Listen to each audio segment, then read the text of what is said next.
gonna give it like one more minute for folks to start coming in, and we're just gonna get started.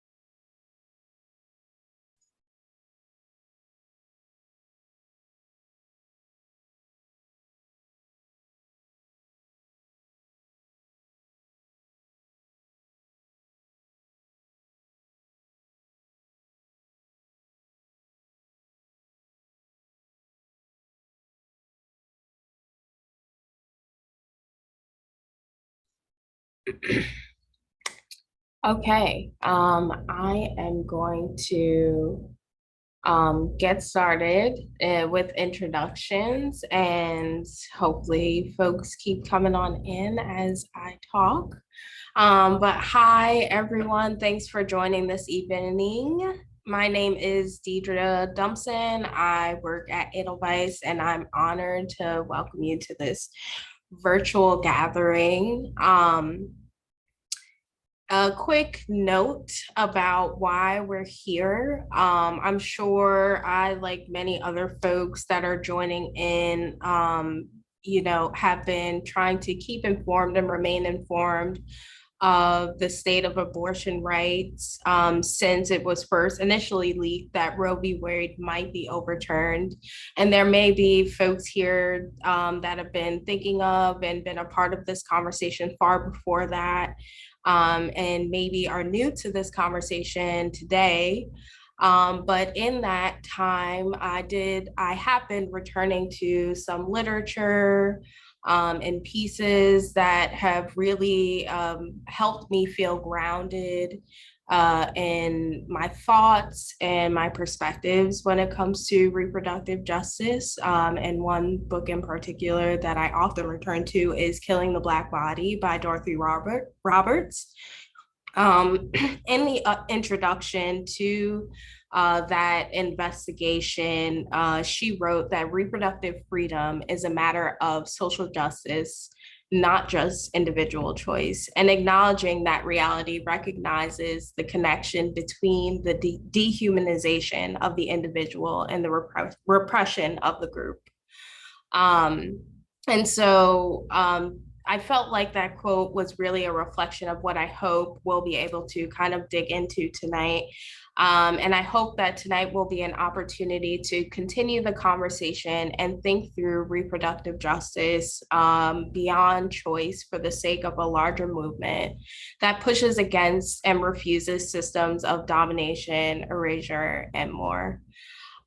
So welcome to today's teach-in, where our speakers will walk us through the concept of reproductive justice and hope and inspire us to evaluate our responsibility to the movement as humans and as people committed to leveraging their roles within the literature community to offer support, invite others in, and make advances towards a future where reproductive freedom exists for all. I'm honored to now turn it over to tonight's speakers, beginning with introductions in no particular order of importance. First is Dartricia Rollins. She is a queer Black Southern organizer and cultural worker. Dartricia is the assistant director of Charis Circle and a bookseller at Charis Books and More. She serves on the board of directors at Access Reproductive Care Southeast, and is a member of the Black Alliance for Peace and the Party for Socialism and Liberation. And a little bit about Charis. Charis Bookstore, together with their nonprofit programming partner, Charis Circle, Charis Books and More, fosters sustainable feminist communities, works for social justice, and encourages the expression of diverse and marginalized voices. And our next speaker is Jalessah Jackson. They are a Black queer mother, organizer, teacher, learner, and interdisciplinary cultural worker. They are the co-chair of the Decolonial Feminist Collective, a member of BAP Atlanta, and leads Access Reproductive Care Southeast. Um, Access Reproductive Care Southeast is a reproductive justice organization based in Atlanta, Georgia, that funds abortion and builds power in the region. They provide funding and logistical support to ensure Southerners receive safe and compassionate reproductive care, including abortion services. Through education and leadership development, they build power in communities of color to abolish stigma and restore dignity and justice. Since 2016, ARC Southeast has completed nearly 26,000 intakes for Southerners living in Alabama, Florida, Georgia, Mississippi, South Carolina, and Tennessee. And so with that, I will turn it over to y'all and I will start sharing my screen.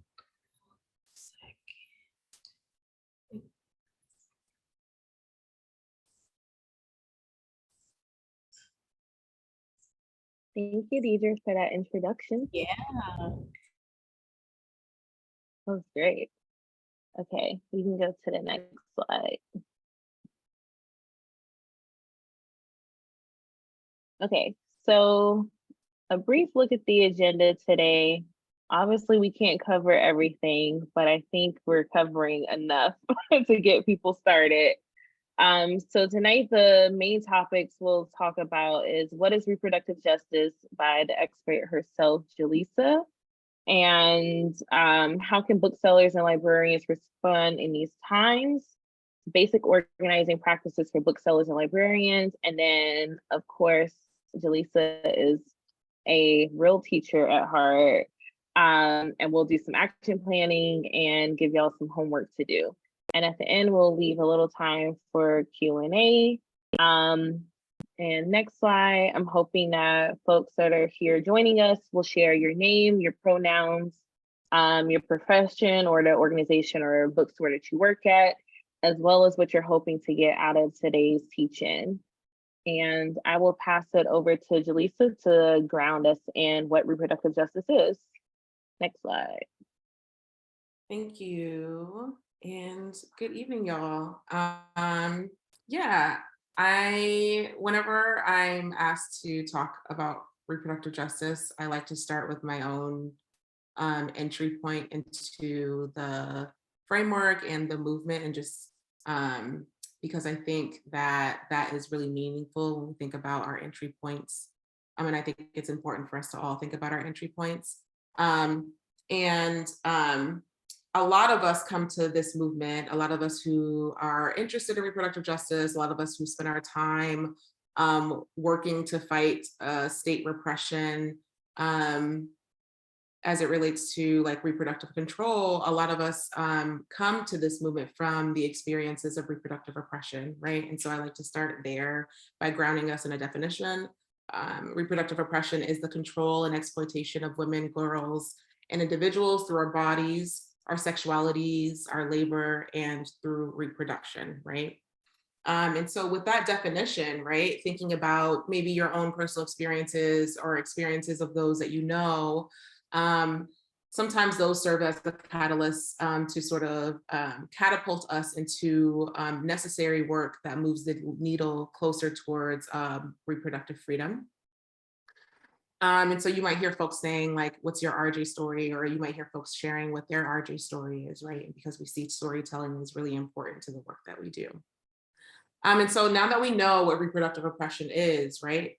We know that it's about control. We know that it's about exploitation. We know it's having to do with our bodies, our labor, our sexualities, reproduction, right? And so that's really important to understand that term for, truly understanding reproductive justice as a political project. Next slide, please. And so just wanting to ask folks who are in the space, if you could drop in the chat, share some historical or contemporary examples of reproductive oppression. What are some that you can think of, right? And so, you know, in the introduction, we discussed the overturn of Roe, right? So that's a contemporary example of reproductive oppression. But what others can we think of, you know, that might not be specifically about abortion access, but are sort of reflective of that definition that we just moved through, right? So thinking about oppression at the sites of our labor, at the sites of sexuality, right? What examples can we think of, both historically and contemporarily, that kind of exemplify reproductive oppression? Government banning trans healthcare in states across the country, excellent example. And we see our work in RJ and at ARC specifically, inextricably tied to LGBTQ plus justice. We think historically, right? We can think about forced sterilization. We can think about the forced breeding of enslaved Black women. Yes, forced, exactly. We can think about the Page Act, which specifically excluded Chinese immigrants when we think about Chinese women immigrants immigrating to the country, right? So there's a lot of different examples, and we can see reproductive oppression operating on multiple levels of our society, right? We can see it operating on the individual level, at the institutional level, and at the systemic level. And we even see it in policymaking, right? Next slide, please. And so it's important to also understand the historical because it informs the present. And so I like to also just share some of the socio-historical context around when reproductive justice as a term was coined and the beginnings of the movement. In 1994, a group called, at the time, Women of African Descent for Reproductive Justice, comprised of 12 women. They gathered together after attending an international conference in Cairo, Egypt. And they wanted to articulate their sort of politics or demands to the Congress, right? At the time, there was conversations happening about healthcare reform and coming out of the sort of mainstream feminist movement where Black women saw a lot of the issues that were specific to their social location, either ignored, dismissed, silenced, what have you. These women wanted to articulate specifically what they felt a healthcare reform policy should include. And so here are some sort of excerpts from a statement that they published in the Washington Post, and they published it in a publication called Roll Call, I believe. And they had a number of signatures. So that's just like a cool little historical document there. But they said reproductive freedom is a life and death issue for Black women, and it deserves as much recognition as any other freedom, right? We cannot ignore this issue. They said that healthcare reform policy should include the full range of reproductive services, right? So this is including abortion. It's including your annual wellness exam, right? It's including screenings for cancer. It's comprehensive because we need all of these types of care for our bodies. It must include strong anti-discriminatory provisions to ensure the protection of all women of color, the elderly, the poor, and those with disabilities. So you see, from its inception, there's this intersectional lens that's being deployed to address the problems that people are dealing with. In addition, the plan must not discriminate on the basis of sexual orientation. At the time, folks were dealing with a lot of discrimination in organizing spaces and movements that they were operating in. One example could be you thinking about the Combahee feminist collective's Black Feminist Statement, where they speak specifically to sexual orientation and discrimination on that basis. Next slide, please. And so the Women of Color of African Descent for Reproductive Justice, these are the names of the folks. They're sometimes lovingly referred to as the founding mothers of reproductive justice. I just like to share them here. Next slide.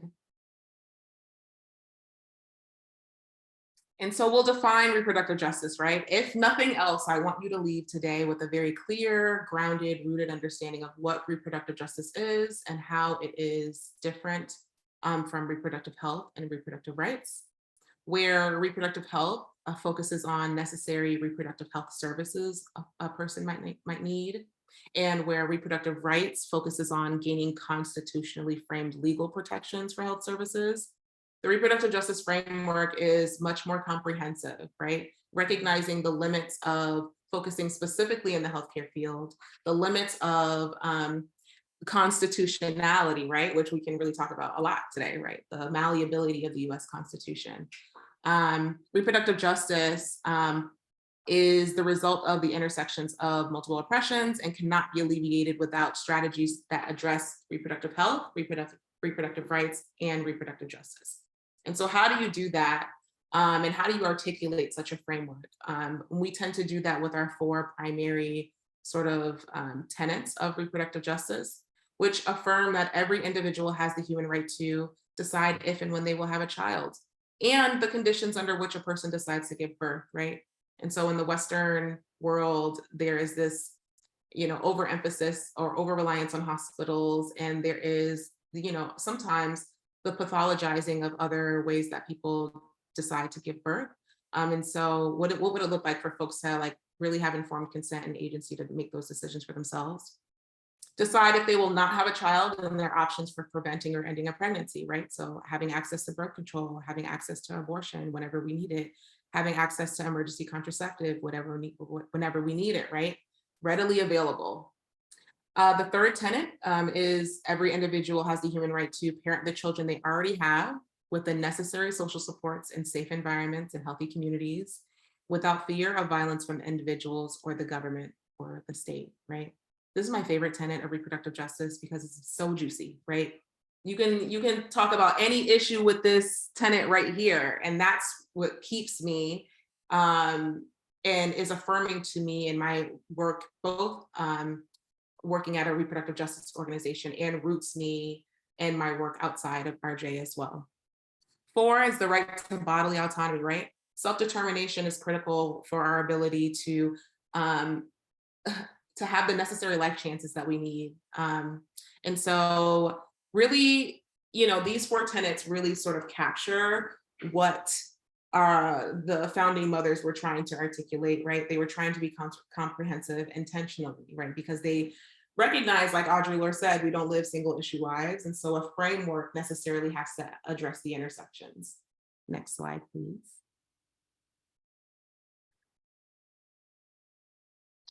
And so we make that distinction. You might hear people say like reproductive justice, it makes an intentional departure. And it's because of, it emphasizes the social, political, and economic inequalities that impacts a person's ability to access reproductive health, right? We can't just talk about the lack of insurance coverage, right? Because it's not just insurance coverage that is a barrier or a challenge for people. We can't just talk about economic injustices or inadequate pay, because that's not the only thing that people are sort of contending with. We have to also talk about housing. We have to talk about water. We got to talk about, right? So like that's why this distinction is important.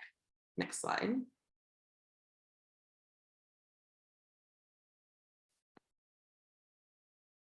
And I always like to talk about where reproductive justice came from, right? Like, though we know it was articulated by these 12 Black women who came together in Chicago, the Black people more broadly have been theorizing about our social locations, our lived experiences. And there's a long legacy of revolutionary and radical organizing around the issues that are impacting Black people. But first, I think it's important to name that reproductive justice specifically comes out of Black feminist theorizing and Black feminist epistemology. And Patricia O'Collins talks about Black feminist epistemologies in her book, Black Feminist Thought. I have 2 copies of it, y'all. I can't believe anyways, it's late for me. So she talks about Black feminist thought and intellectual work as subjugated knowledges, right? And she talks about the knowledge validation process and Black women sort of being excluded from the knowledge validation process. And so I think it's important to talk about Black feminist epistemology informing reproductive justice because of the emphasis on storytelling, because of the emphasis on lived experience, because of the emphasis on the utilization of an intersectional framework that informs reproductive justice and how we move our work today. Next page, please.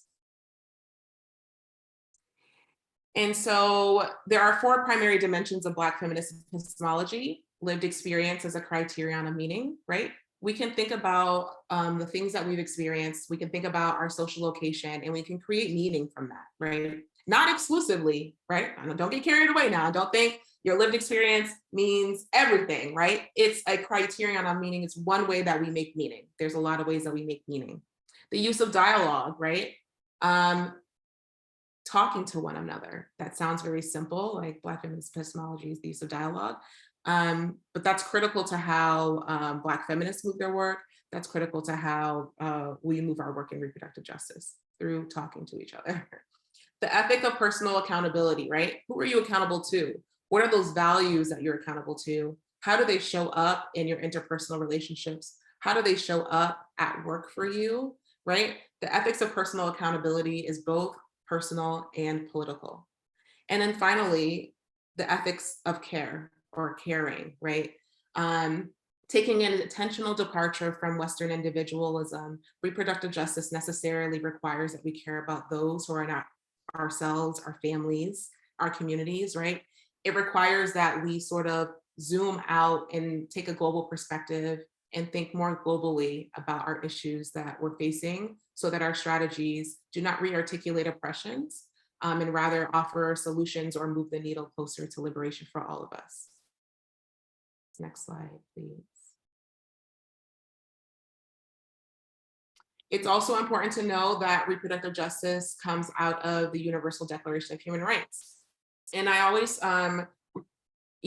name when we're talking about this, that human rights was chosen specifically because civil rights is context specific, right? And we see this with the overturn of Roe, where in Georgia, abortion is legal up to 6 weeks, but in Florida, you have up to 15 weeks, right? And so civil rights can be specific to the city, state you're in, right? Whereas human rights is supposed to be universal, right? It's supposed to be the rights that you are entitled to, no matter where you're located, no matter who you are, just because you exist, right? And the human rights framework is comprehensive in that it addresses civil rights, political rights, economic rights, social rights, right? All of these rights that we need to thrive. And so it's really a social justice framework, a human rights framework, and Black feminist theorizing that really underpins reproductive justice. And you see those themes show up in the issues that RJ responds to, and the way that we talk about their connections to reproductive health, reproductive rights, and reproductive justice. Next slide.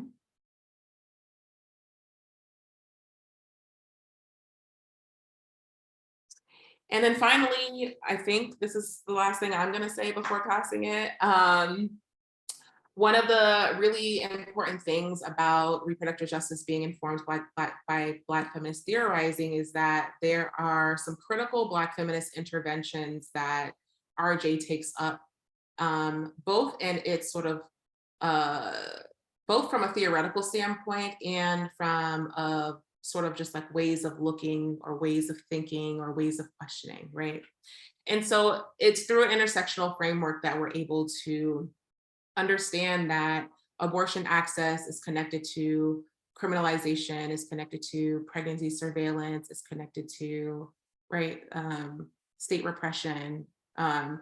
It's through utilizing that framework. And so intersectionality was coined by Kimberly Williams Crenshaw in 1989. She wrote an article mapping the margins. It's a really important text. But prior to the sort of coinage of the term, intersectionality as a sort of like theoretical, like a way of thinking has long existed, right? I'm talking about this long genealogy of Black people theorizing about the world and our place in it. You may have heard matrix of domination, right? This was introduced by Patricia Hill Collins. I actually prefer that to intersectionality, don't tell nobody. But matrix of domination, I think, helps us to stay and to keep us grasping at the root, right? It really indicts capitalism, imperialism, and all of these machinations of power that operate sometimes invisibly or not super visibly. So matrix of domination, intersectionality. They're both analytical frameworks and theories designed to explore the dynamic between coexisting identities and systems of oppression, right? So intersectionality does not end at who you are, the various identities that you hold. It's thinking about the relationship of you, of who a person is, of who a community is, their social location, and the systems that exist. It's an integrative analysis, which recognizes multiple oppressions can and often do exist at the same time, and has been expanded to include various other intersections, right? The intervention by Crenshaw was specifically speaking to a Black woman's experience, but intersectionality has been deployed to think about the connections between various isms and how they impact communities. But ultimately, it challenges single issue organizing, right? Intersectionality requires that we think more broadly about our issues because solutions will require a multi-pronged approach. And so with that, I will pass it over to Dartricia. All right, next slide. Thank you, Jay. I just want to mention that the first time I ever actually did not meet you, Jalessah, but listened to you speak at an RJ event. It's in my journal forever. You said something to the effect of intersectionality is not an identity, it's a framework. And it stuck with me because I see so many people with intersectional feminists in their bios, and I'm like, what the fuck does that mean? Oh, I'm sorry, we're recording. I think we're all adults here, but you're right though, but you're right.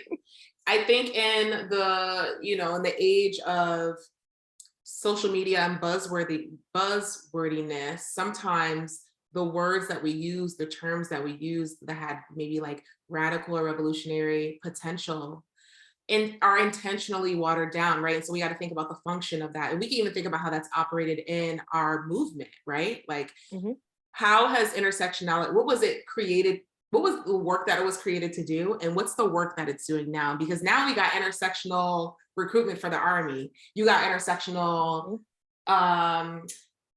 commercials for the CIA or the FBI. I don't know. You know what I'm saying? You got an intersectional police force, right? And so a framework that was originally created to like get at or speak to these power structures that disproportionately impact Black people are now being sort of re-articulated and whitewashed in a very intentional way. And so I'm glad you raised that point because it's not an identity marker. It is a way that we look at the issues that we're presented with.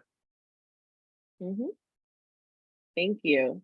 Okay, so I'll get a little bit into how I'm kind of thinking around how booksellers and librarians and people in the book industry can respond.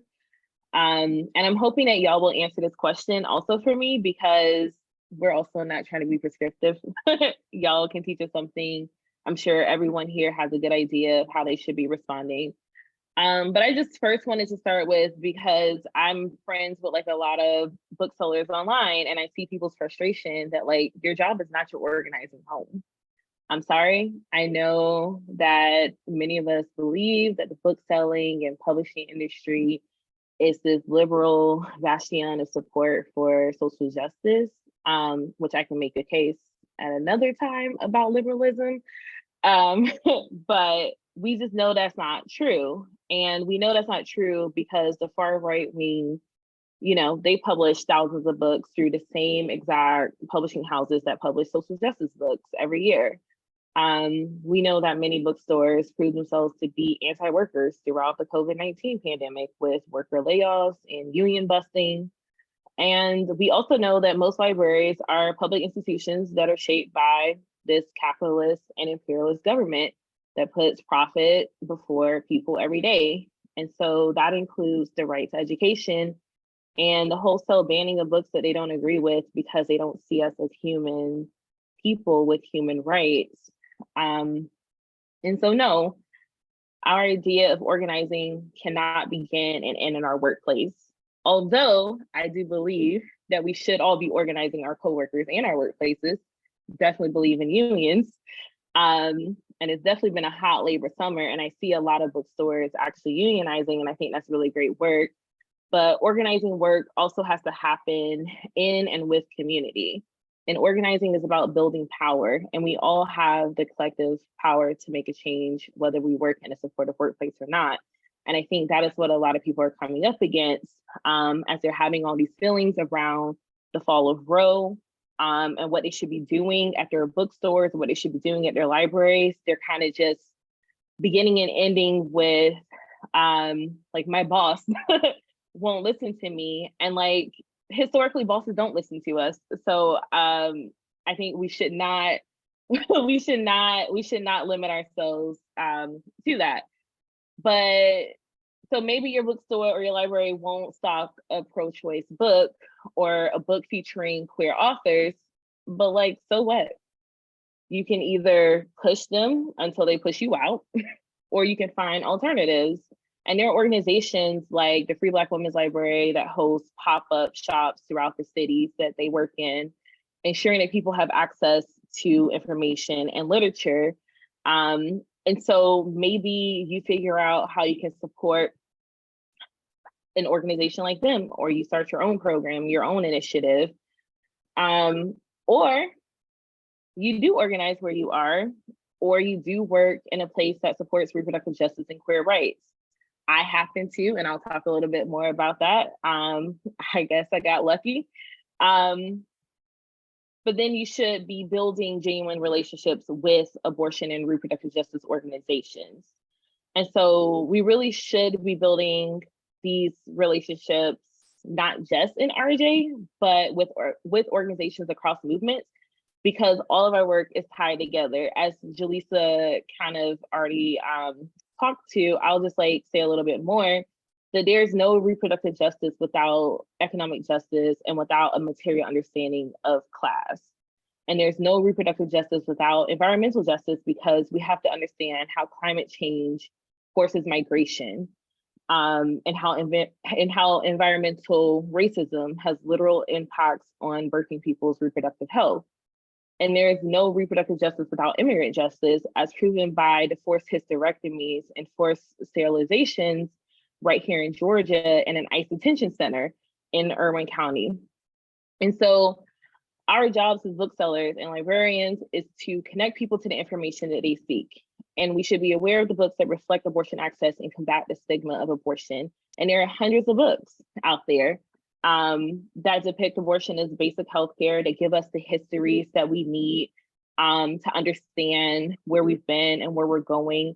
And there are books that give us hope for the future and give us tools and framework for how to organize past elections, how to organize past nonprofits, how to organize past an acute Instagram graphic, because that is literally not getting us anywhere. And again, as Jalessah stated, we see how malleable it is. We had Roe, it was law, and then we lost Roe.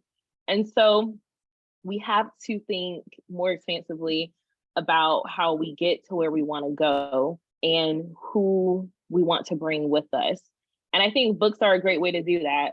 And so I'll just talk a little bit about my work and like how I came to Charis, which the way that I came to Charis is also the like exact same way I came to RJ, literally within the same Google search. And I think because Charis was founded on social justice principles, Charis started out as a more radical bookstore. They started out as a place for community to come and organize. I think Charis serves as a really great framework for how bookstores can function in a community as a community resource, as a place for organizers to ground, to recoup, to reach people. And Charis has a very, very long history. We were founded in 1974, originally in Little Five Points, which is a really cute neighborhood here. And we've since moved. But in that time, I think we began as like a more like radical like theology store, and that quickly changed with like the growing like feminist and lesbian organizing happening around that area. And so we had always been grounded in queer identity and feminist identity. And I think that has helped us, one, foster really great relationships. And so when I say that we should be building genuine relationships, I really mean that. people know that they can come to Charis when they want to cry about some shit. They know that they can come to Charis if they're trying to get public interest about a cause. And they know that they can come to Charis for resources. They know that we are vetting the books. We're looking at the books that we're ordering. We're intentional about the books that we put in front of people. Our booksellers are knowledgeable. We all study all the time. And it's really important because people see us as experts. And I think it's something that we should take seriously, because literature is incredibly important and it's incredibly political. Like, I don't care if it's a fiction book. I don't care if it's a book of poetry. It's political. And you can tell the time frame in which someone was writing a book of fiction, and the conditions in which the world we're in, and what imperial designs the US had at the particular time. And so I think it is really important for us to remember that. And so I think you can go to the next slide, and we'll get a little bit into some basic organizing. And so if you listen to the introduction, both Jalessah and I are organizers, and I kind of like to call myself an organizer bookseller. I think it's cute. And so we'll just give a little basic stuff. And I think, yeah, people will take what they want and run with it. And so I think it's always important to do your research. You should know about your city. You should know about your state policies and the legal landscape. And in a time of disinformation and fear-mongering, it is really important for us to all know our rights so that we can protect ourselves and protect our community. And these abortion laws are changing quickly. This 6-week ban in Georgia happened quickly, and it impacts people immediately. And we're seeing it impact folks who can get pregnant very, very quickly. People are unable to travel. People are able to travel. No one knows what to do and where to go. And so it's really important to find good, correct information. And then, as I already stated, study.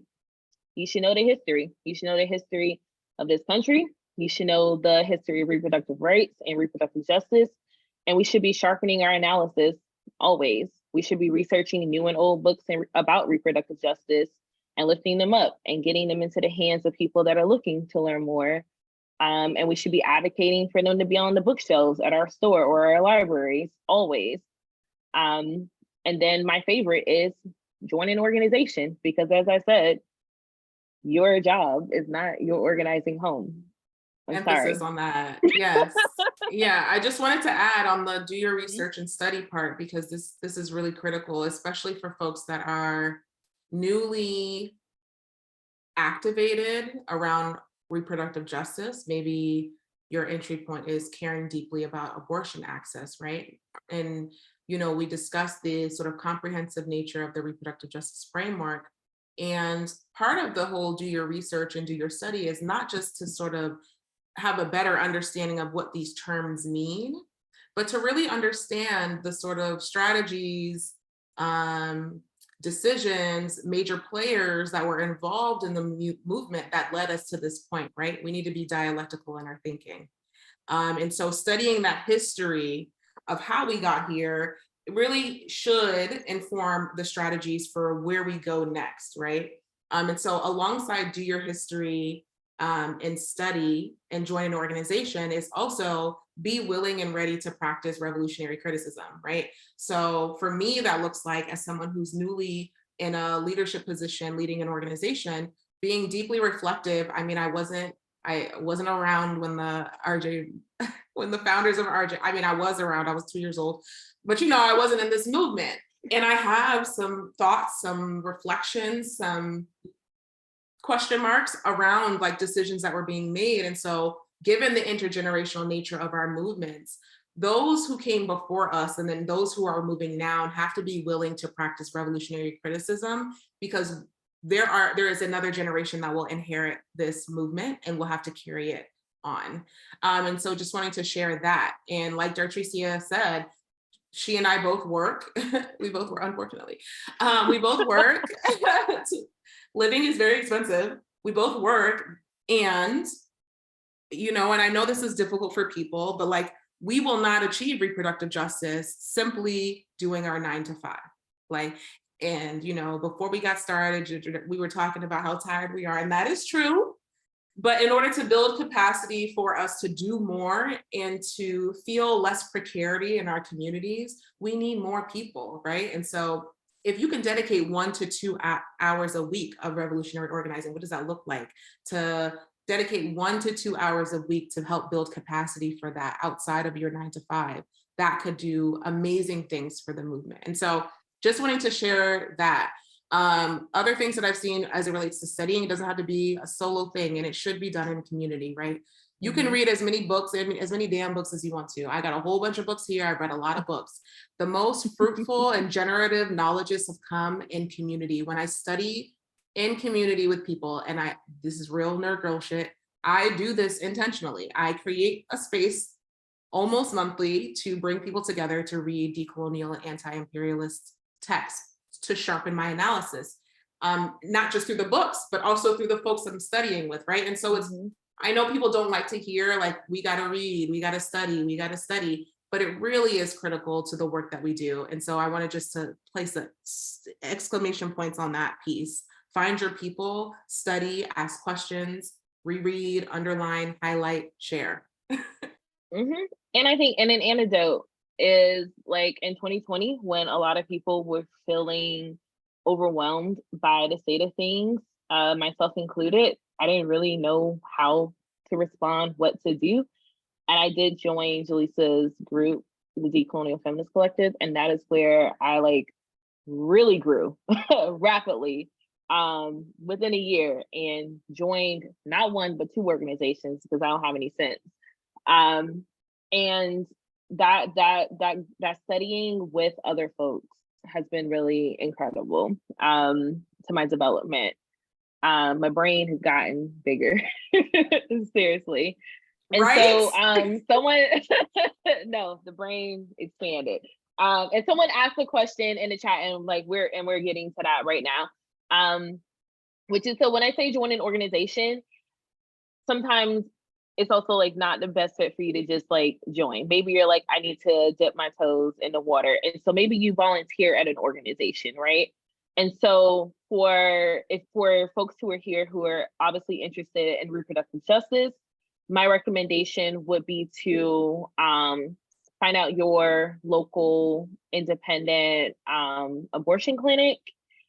I think you can go to the next slide. Maybe it's on the next slide. Yeah, we're close. So yeah, find your local abortion clinic and see if they have opportunities for volunteering, such as serving as a clinic escort, which is a really great opportunity, because this is often the clinic escorts are usually the first person to come in contact with a patient, making the process easier and shielding them for folks who are out there protesting from antis. And so it's really, really important volunteer work. And then another one is to become a practical support volunteer at your local abortion fund, which will also drop some links in here for y'all to actually do this. And practical support volunteers are community members who are dedicated to making abortion access a reality through direct service. And that is literal giving rise to people, providing childcare for people so they can go to their procedure, supporting with language access through interpretation, and then giving literal dollars to abortion funds and to independent clinics. Which brings me to my next point, which is fundraise. You can fundraise on behalf of these organizations. I will say that with the caveat that you should always reach out to an organization before you start fundraising for them. You should ask them, because not everybody wants your money. I feel very particular.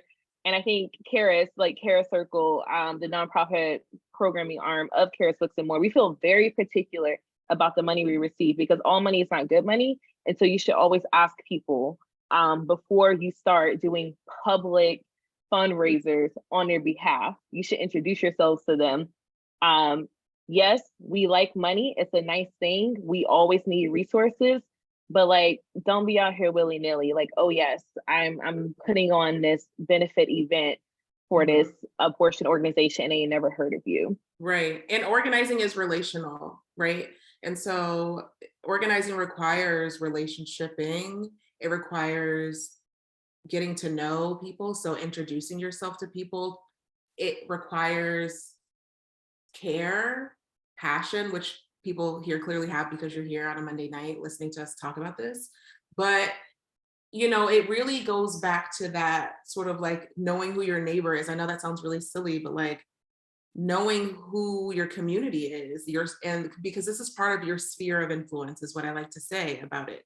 And then just as it relates to like the utility of becoming, or the function of becoming a volunteer for a fund, just to give you some facts, is most of our callers already have children, right? And so sometimes having childcare coverage could be a deciding factor whether or not someone's able to access their care or not, right? And so we know that Georgia or Atlanta has the highest rates of income inequality, so actually paying for the procedure is a barrier. We have terrible public transportation in this state, or in this region, really, and so transportation becomes a barrier. And you see how these barriers disproportionately impact Black people, specifically Black and Indigenous people disproportionately, which represent the bulk of our callers, are over 82% Black people. And so I think, figuring out where those funds are located, asking what you can do to support is one of the things. And even if it's not abortion, right? You got an organization in your city that's organizing around defunding the police. That's a reproductive justice cause, right? Show up for that cause. When you see, people promoting this crime, fantasy, like when people are talking about the rise in crime, this fantasy that people have to support dumping money into police departments while we have, public schools that are being defunded, right? And so it also looks like shifting the narrative and pushing back at disinformation that is going to help the cause of RJ, right? It looks like caring about the water that's brown coming out of the faucets in Jackson and being responsive. And so being an organizer and caring about RJ also looks like being incredibly responsive to community needs. Organizing a drive for formula, we recently had a formula shortage, right? It's being responsive to the material needs of community, which is why I'm really grateful to work for an abortion fund, because we're really putting something on it, right? Like we're really putting something on it. And so in ways that you can think about how to make your organizing become eventually something that you can see materially manifesting in your community, that's the goal, right? Beyond a seat at the table, right? People's lives need to improve. People need to have food on the table. People need to have housing. Yeah, no, thank you. And so I just dropped some resources in the chat, and I'm hoping that everyone will take some time either now or after this call to find your local abortion clinic. I know everyone loves Planned Parenthood. They got enough money, they got enough volunteers, they got enough support. I promise you. But your local abortion fund or your local abortion clinic does not. They need it. So reach out to them first. And if you don't have a local clinic, then fine, you can go to Planned Parenthood. And then find your local abortion fund and become a donor. If it's $5 a month, that's $5 needed for someone's abortion procedure. If you can't give money, volunteer to drive someone to their appointment. If you have a couch, if you have an extra bed in your house, provide someone with a place to stay if they have to travel across state lines. Yes, host a reading group. And so we also shared 3 readings in the chat. And so maybe you can take these readings back to your workplace. You can take them back to your bookstore, read them together and have a discussion around them. And then the last thing I dropped in here was the past event that we at Charis hosted, that Jalessah moderated along with another RJ worker, and it was co-sponsored by 808s. which was for the book No Choice, The Destruction of Roe v. Wade and the Fight to Protect a Fundamental American Right. And that is now on Charis's YouTube channel. And so you can watch that. Yeah, and so we'll stop talking and y'all can ask us questions with these last 10 minutes we have. And I really appreciate y'all coming on a Monday night. Yes. And yeah, just to share, like, we recently read The Color of Choice as a staff at ARC and had a really generative conversation around abortion, but reproductive justice more broadly, and thinking through how we make demands, right? Like, what are our demands going to look like? And I think that's an interesting and an important question to ask in this post-Roe landscape. Like, are our demands simply to just replace Roe, just to restore Roe, right? Because organizations like mine, like ARC Southeast, exist because of the challenges faced by Black and Brown people in accessing care, right? Abortion funds exist because of that gap. And so what's the new standard? Like, what is the new thing that we're working towards? We have to be able to dream and think that up and start working towards that. And I think, you know, we got to think more expansively than we have. Sometimes we get in this space where we're just accepting whatever, we're accepting whatever the state says is good enough, right?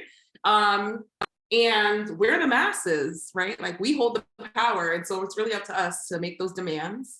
And as the BAP folks like to say, no compromise, no retreat.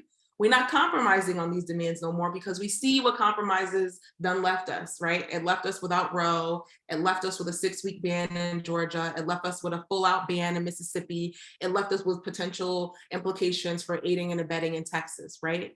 And so we see what possibilities are, you know, what possibilities lie ahead if we rely on the state as protector. The state is not protector for the majority of us. So just wanting to emphasize that. But yeah, any questions that folks have? Yeah, I think while we're waiting for questions, I got like a little tangent because also, like, to the point of like what's our demand, we saw people when like the draft leak came out, like, one, we knew where we were going, but people waited until the draft leak came to actually decide they wanted to be pissed off. Well, at that point, it's too fucking late. And then we had people in the streets, and then Roe actually falls and people are in the streets. But then that quickly dissolved and people immediately turned to, well, I guess we gotta just like make do with our new reality. And that's not true. And I refuse to accept that. I refuse to live in a world where people don't have access to abortion. That should be the standard. Like, we should not accept that. We don't have to accept what this government tells us. I'm sorry, Edelweiss, but we don't. We, like Jalessah said, we are the masses. That means that we get to demand what we want to see, and we make that a reality, and we don't just cower away. And that is how we got our right to abortion in the first place. It was illegal. People organized, people did it anyway until they made it legal. And so that is what we need to be doing now, rather than hiding in our homes saying, oh, we have to figure out new ways to navigate. Now I'm gonna do it the same way I've been doing it because it was already my right in the first place. And that is the way that we should be moving always. It is our right as human beings to have access to the things that we need. We demand it, we take it, no matter what. And a lot of us don't have the option to do that, staying in, and right, like, I don't mean to be hyperbolic by saying this is life or death, right? Like it was articulated in that statement from the founding mothers, like, this is life or death in a country where carrying a child to term is a very it's a life-threatening experience. I got 2 kids, goddamn it. it's a life-threatening experience, right? And so being able to control people's reproduction is how entire communities are controlled, right? And so if, nothing else, recognizing that legacy of control, domination in the United States and who that's fallen the hardest on, it is, I don't like the word privilege, but like when you think about your social location, your proximity to power and access, it requires a certain level of proximity to power and access to be like, well, everything's bad. And so, you know what I'm saying? Those who are experiencing it in real time, those who are calling abortion funds with their kids in the background saying that if I have this third baby, I will not be able to take care of my children. I will not be able to pay my rent.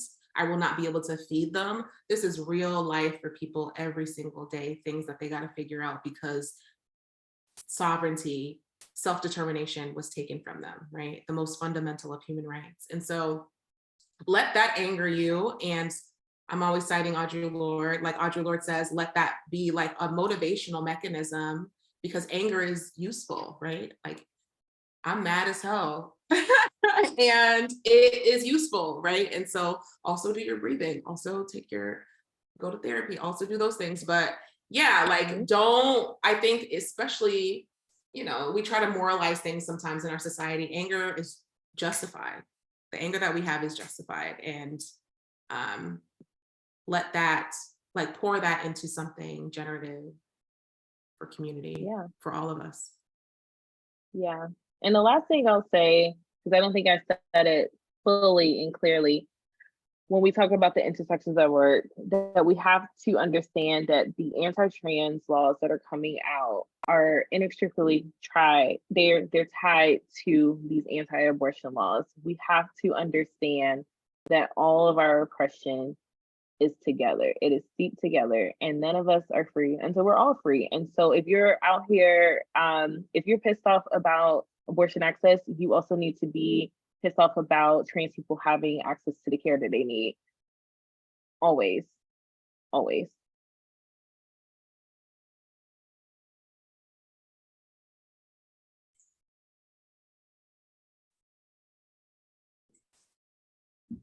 I hope it's okay that I stop sharing. Thank y'all both. I know you kept apologizing throughout, but there was nothing that you needed to apologize for. I think that this is exactly what the conversation needs to be. And as you were talking, Jalessah, I was thinking of Miriam Kaba. I was recently reading We Do This Till We Free Us, and she was saying in there that we need to all get to a point where the injustices that we are seeing are unfathomable, right?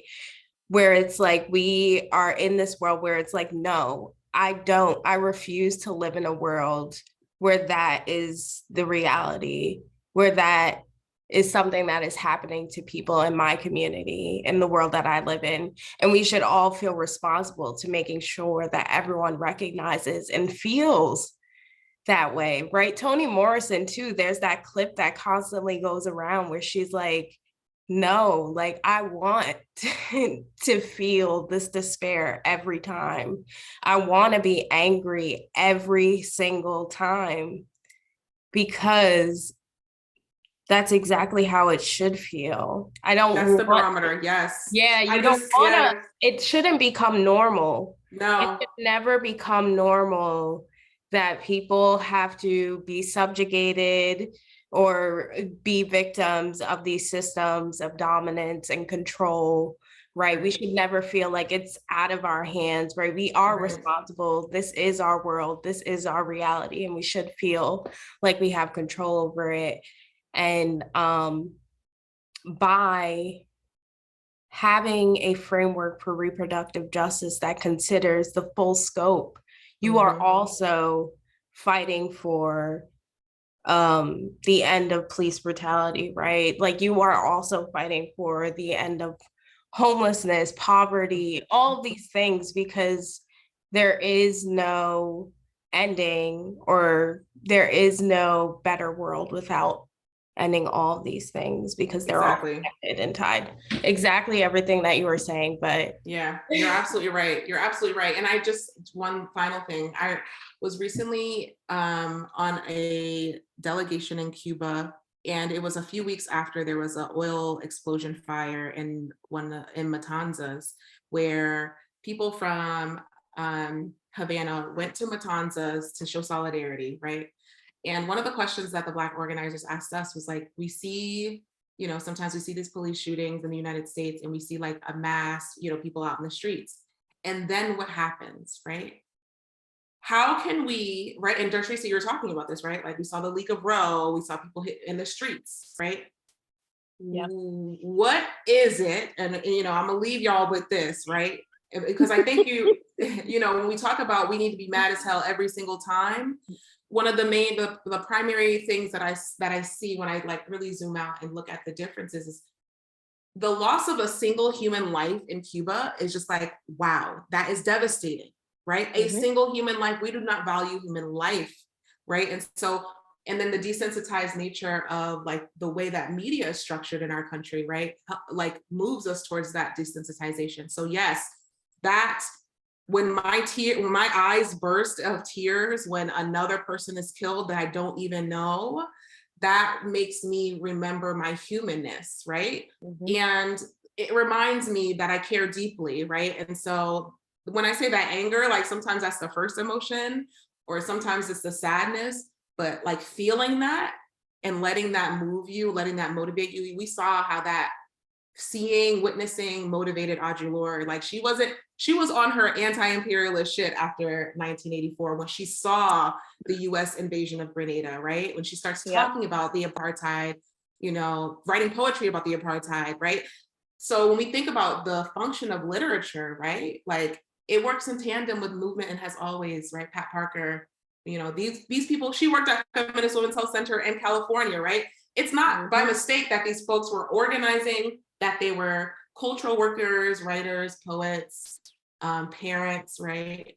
And that, like they were also having these conversations, right? And so like the merging of these worlds, we often try to segment things in the United States, but we need to be doing more of this merging. And so I'm hoping for folks that are here that work in the book space, that they move more intentionally towards that merging.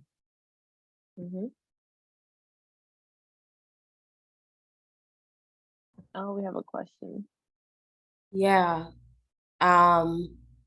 I don't know if y'all are okay with answering this. I feel like the question is, can you talk about how to address the contradictions in workplaces outwardly supportive of reproductive justice who don't practice it internally? Meaning they don't have health insurance, parental leave, paid sick leave, or paying a living wage, etc. Hi,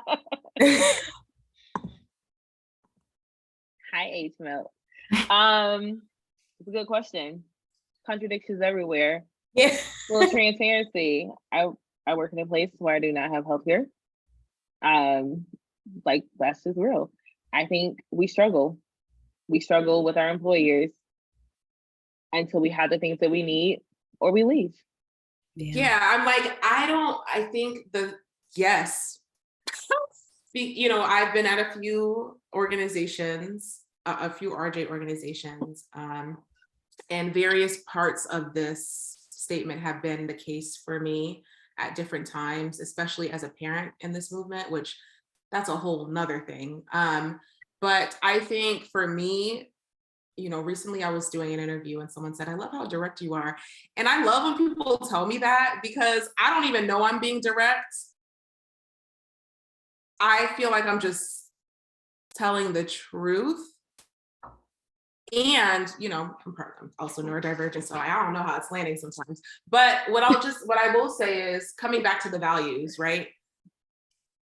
These are the values that this organization claims. This is what we have broadcasted to the world.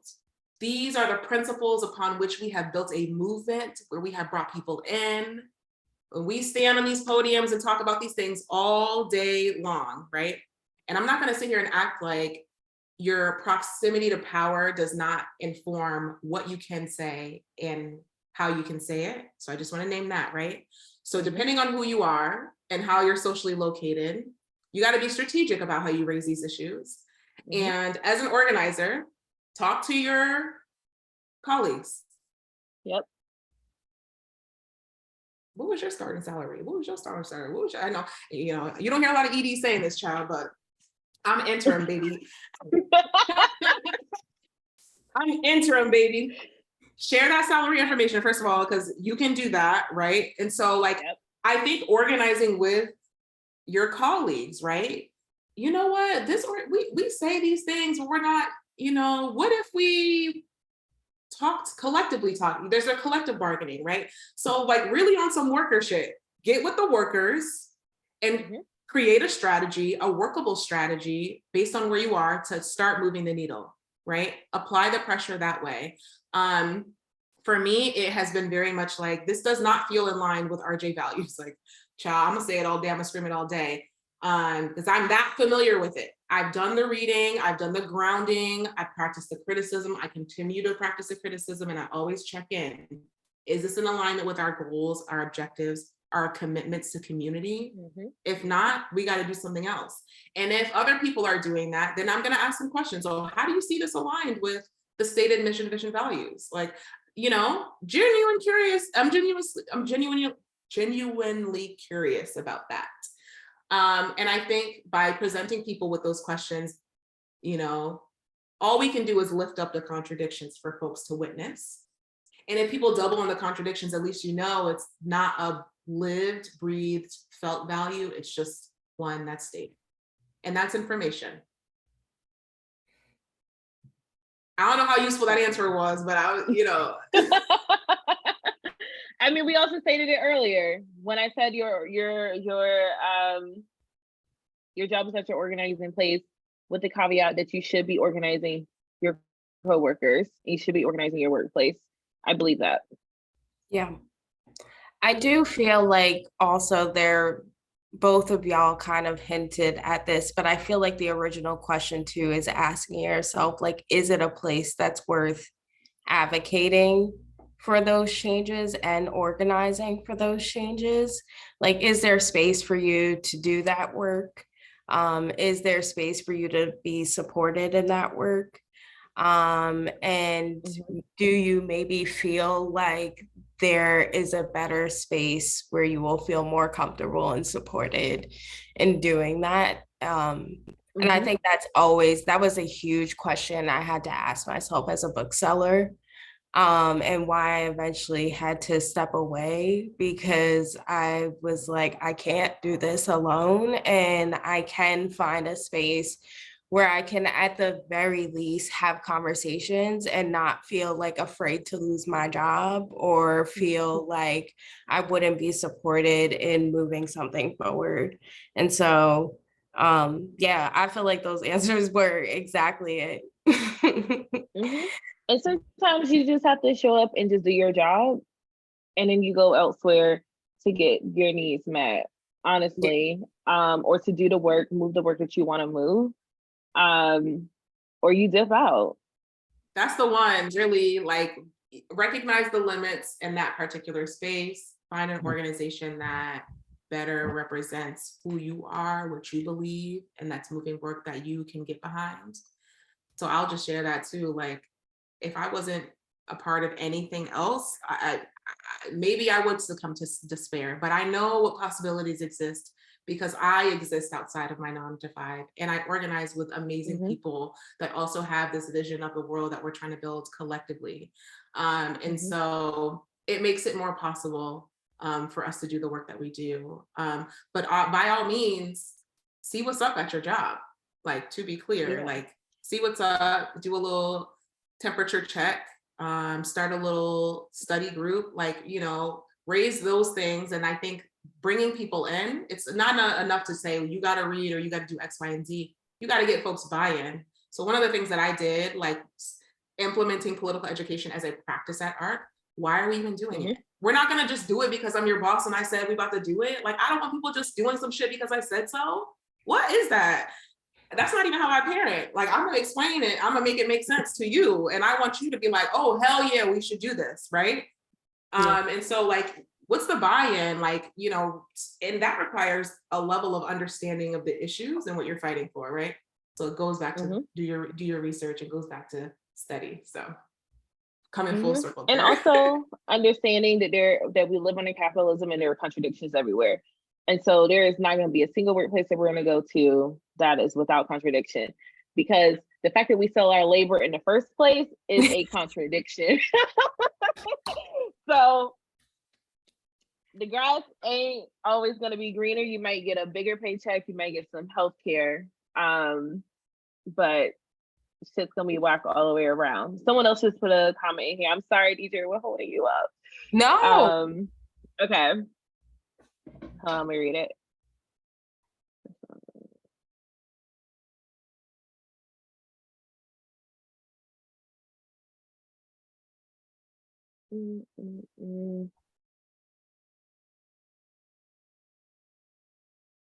That have band together to do what? I'm assuming like organized for like reproductive justice efforts and things. So correct me if I'm wrong, but I would assume that we're talking, I assume that we're talking about like connecting with nonprofits or libraries and such to kind of like do more community oriented type work. So I think the first thing that like I said earlier about even Charis is that like we have long relationships with the people in our community. And I think that is something that has always been helpful to us in our work and to the community and the community organizers in their work.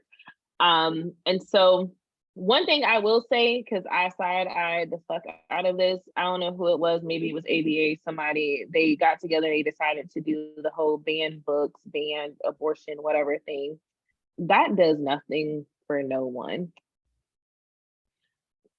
I don't know, it doesn't. I'm sorry, but like, it's not, like you literally have to go to the community and to the organizations that are actually doing the work and finding out what they actually need, not making a t-shirt, because that's serving what purpose? One example recently, so, you know, revolutionary criticism, we do a lot of talking to ourselves in RJ, we talk to each other a lot, but it's like, hello, there's a whole world out there.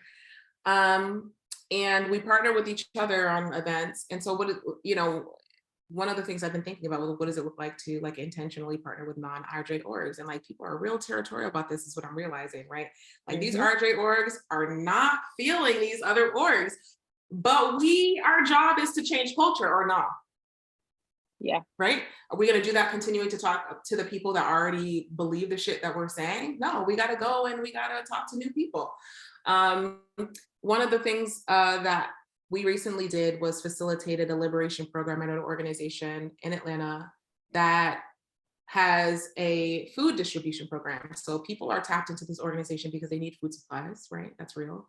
And so in sort of something that goes alongside with that is this sort of liberation school where folks come in and talk about a particular issue area. I came in and I talked about RJ, but I'm talking to a group that I've never spoken to before and that no other RJ organization has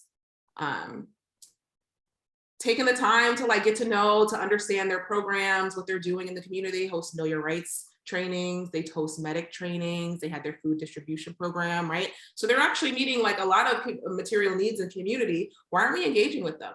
They also organize around policing. That's an issue that we care about, especially with the 6-week ban. Who's going to be responsible for enforcing that ban? The police, right?